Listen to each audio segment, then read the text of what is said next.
Hi, Greg Dent here with another episode of Compliance Officer Corner by Really Trusted.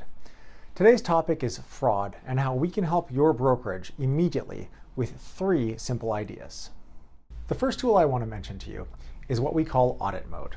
For brokerages who enable this feature, your agent's in-person IDs will be stored for the compliance officer to view for 30 days. This allows you as a brokerage to exercise a risk control measure around whether agents are actually looking at the ID in person or receiving those pictures by email or text. And I'll tell you that some of your agents are still receiving that ID by email or text despite the many years of attempts to educate around that problem.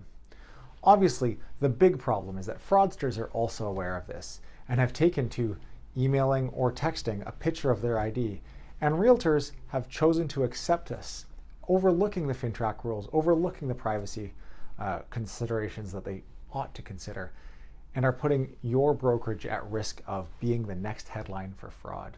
So I would highly encourage you to look at our audit mode and decide whether it's something you might want to implement as a risk control measure in your FINTRAC policies.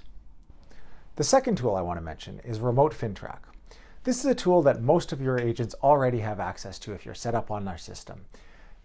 But I would encourage you to remind your agents about the availability of this tool, because agents are still tempted to cheat and we can help you audit, but it would be easier if they were just to use the remote verification that is already available to them in Really Trusted. The third thing I wanted to mention today is the webinars.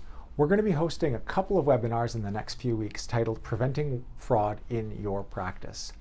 Targeted at agents, we're really hoping that agents who have seen these headlines and don't want to be the victim of the next case of fraud will come and learn a little bit about just how easy it is to perpetrate fraud when you're not following the rules.